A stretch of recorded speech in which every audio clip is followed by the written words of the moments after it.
I'll let you know when we're live. Okay. Well, we're actually not sure. Okay.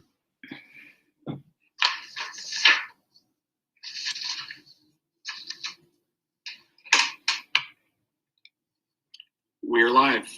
Right.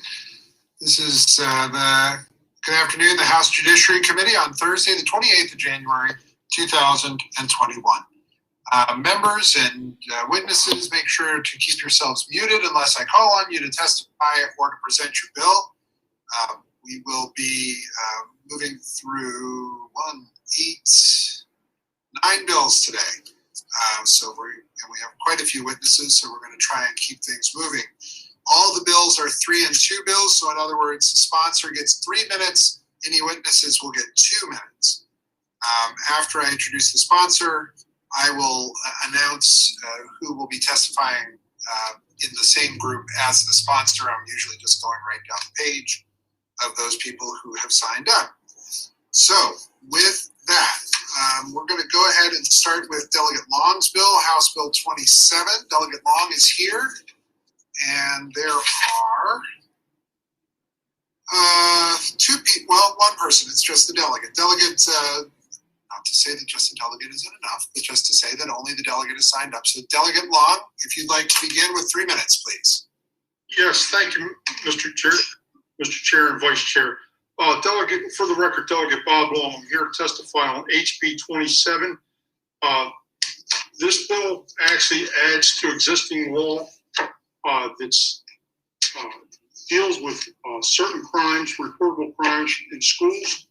We had an incident in Parkville High School where there was a 21-year-old gentleman that was charged and convicted of rape, and he shouldn't have been in the school. Anyway, this is just to add more,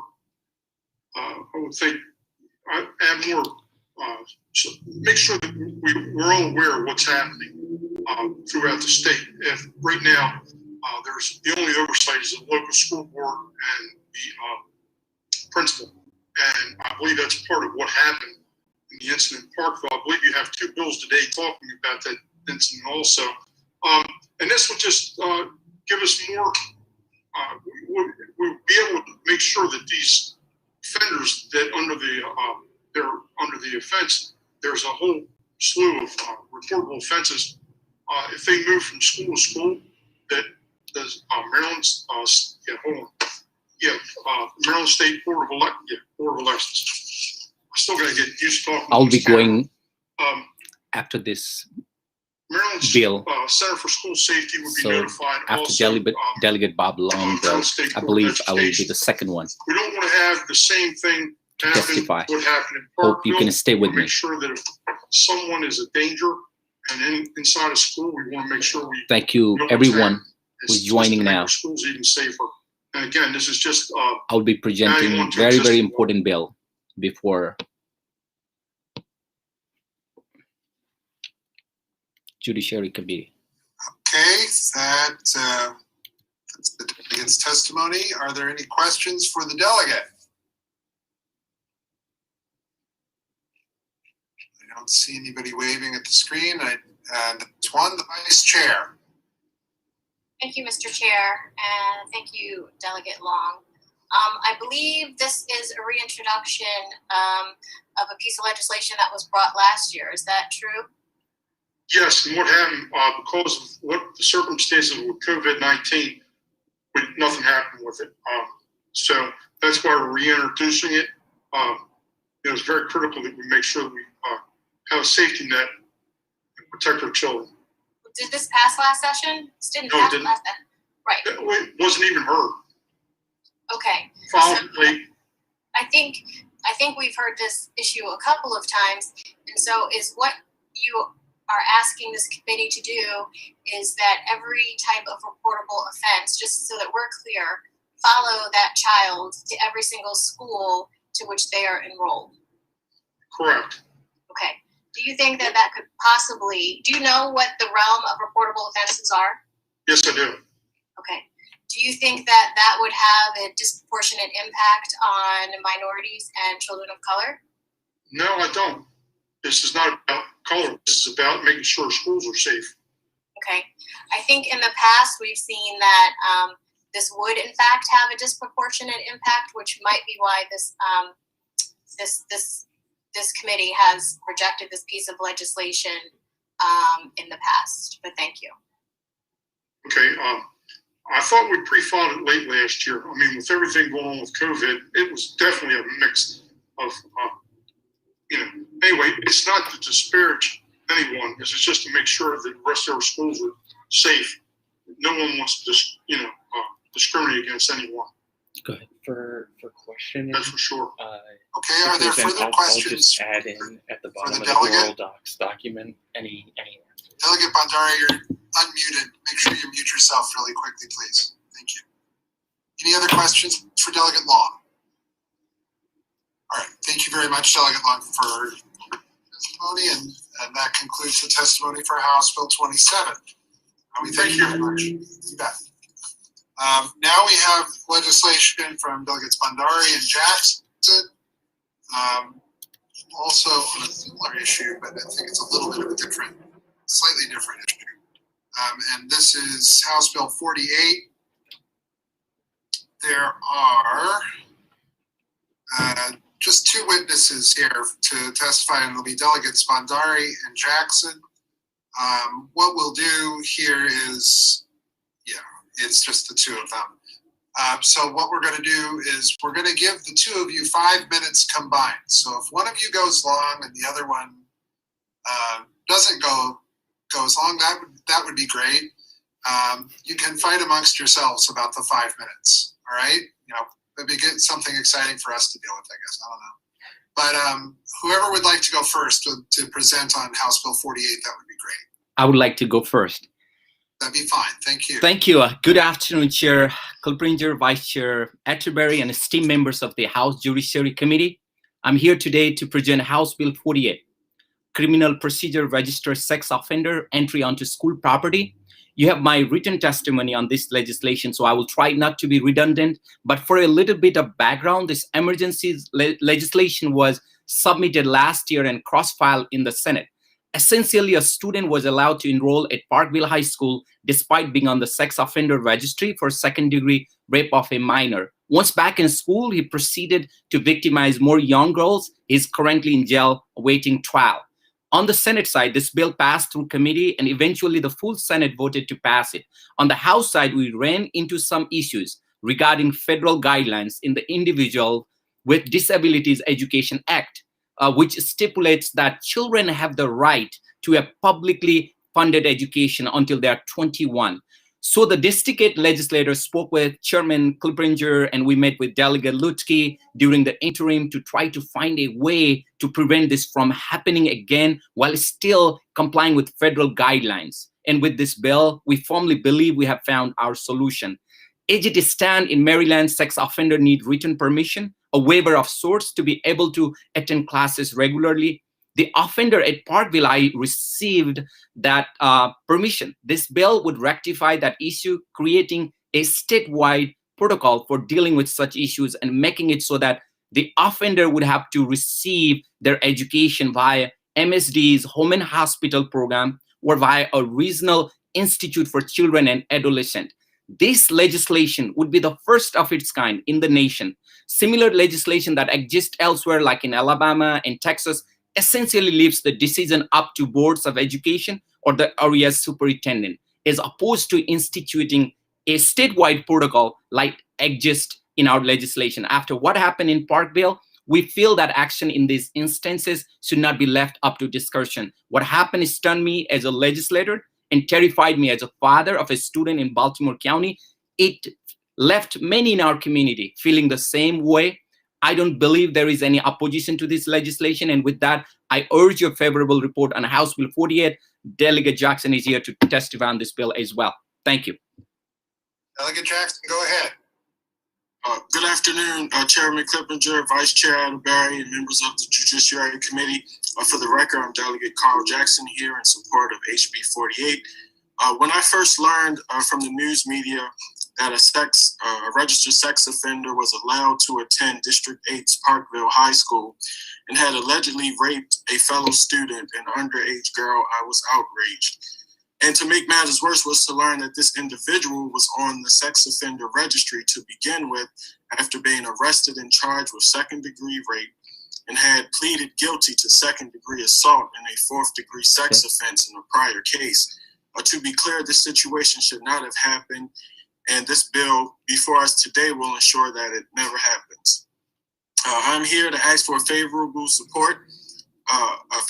vote in support of HB 48, which will prohibit sex offenders from being on school grounds and allow for students on the sex offenders registry to be included in the Maryland Home and Hospital Teaching Program, thereby allowing them to have the benefit of a public education, but still keeping them from interacting physically with underage students, bringing this bill into compliance with current federal law, which mandates that every student is entitled to a public education. This bill also will leave some discretion to local school boards on how implementation of this program will occur. In closing, this bill will ensure that an assault like the one that occurred at Parkville High School will never happen again in any Maryland school. And also while satisfying legal requirements that all students are entitled to an education. I would like to thank my fellow district mates, Delegate Bandari and Delegate Boatler, for coming together on this legislation. And again, I urge a favorable support and thank you for your time. All right, thank you very much. All right, are there questions for the two delegates? The Vice Chair. Thank you, and I want to thank you both for bringing this to committee. It's an important issue. Delegate Jackson, you're making it a habit coming to judiciary. And I also want to thank you both for working with the chair and working with Delegate Lukey and working out the kinks from last year. As Delegate Bandari began to talk about it, I did remember the situation. This is specific to sex offenders, and there is not a broader range of offenses. Is that correct? That is correct. Okay, thank you, and thank you again both for your work on the issue. Delegate McComas.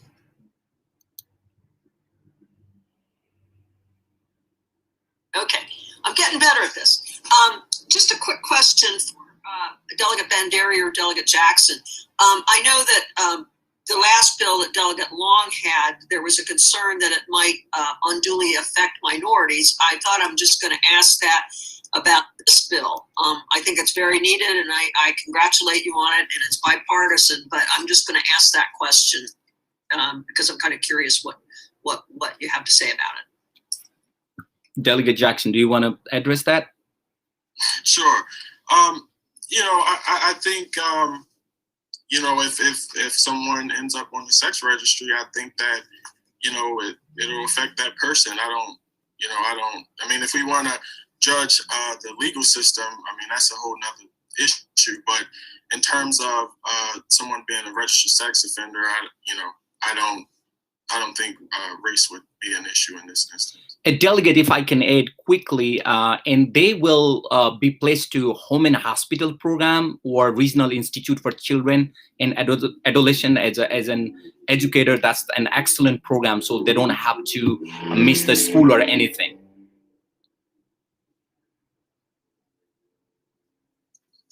All right, thank you very much. Delegate Bandari, let's talk about that for just a second. Can you talk a little bit more about the home and hospital program for students, because that was something that I didn't know a lot about. I didn't find interesting as we're effectively. I think the challenge with last year's bill is it became kind of a circular problem. They were required to go to school, but they were told they couldn't go to school unless they went to a alternative school, but that was still a school. So they then wouldn't be able to go back to the school. We were round and round on that, ran into IDEA problems. Can you talk about the home and hospital? Yeah, thank you, Chairman. I work with Lutke on one of the bill on the home and hospital. Definitely, we need to improve that program. And currently, we do that program exists statewide. any student who has some health issues or any type of the issues, they cannot attend a school. And what happens that they will receive the certain credit hour, teacher go to their home and they get that education. And it's an excellent program, but still we need some improvement on that. Okay. Are there further questions, Delegate Arakan? Thank you, Mr. Chairman. Thank you both for this really important bill.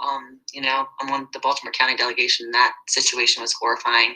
I'm just wondering, when you said that, so you're anticipating that these sex offenders will then have a teacher going to their home? I'm just wondering, have you thought about how that might make the teacher a little uncomfortable to go to the home of a registered sex offender, probably by themselves, oftentimes women? Have you thought about addressing that somehow? Yeah, Delegate, thank you. I think we are in the virtual world, and the local school system can say if they feel not comfortable, they can do through these Zoom and virtually as well. That will be the option left there. Okay, thank you, Mr. Chairman. All right, thank you very much. Further questions for this panel? All right, thank you very much for that. That concludes the testimony on House Bill 48. We'll go now to Delegate Mangioni's bill, House 521. It's similar, but we'll hear. Oh, I'm sorry. Did I miss? Wait a minute. Delegate Deborah Davis? You didn't raise your hand in the participants area, so I missed you. Did you have a question for the last bill? Thank you, Mr. Chair. And I did have my hand up. It kept disappearing. Sorry about that. Okay, we're going back then to the bill with Delegate Jackson and Bandari. Go ahead. Just really quick, Delegate Bandari mentioned the Regional Institute of Children and Adults. Can you talk on that? What's the connection? Basically, we're discussing with Luki. Yeah, thank you. Basically discussing with Lutke, he's an expert on all the education bill, and he said that might be another plan B after home and hospital program. I can get back to you with more information on that, Delegate. Is that part of the legislation? Yes, they have that option. They can be placed there as well. Okay. That is an institution for juveniles. Better So equipped at dealing. After they've served their sentence, to send them back to school at an institution is probably. Yeah, they are better equipped with dealing with such issues. So they're expert on that. So that is the reason why this institution is listed here.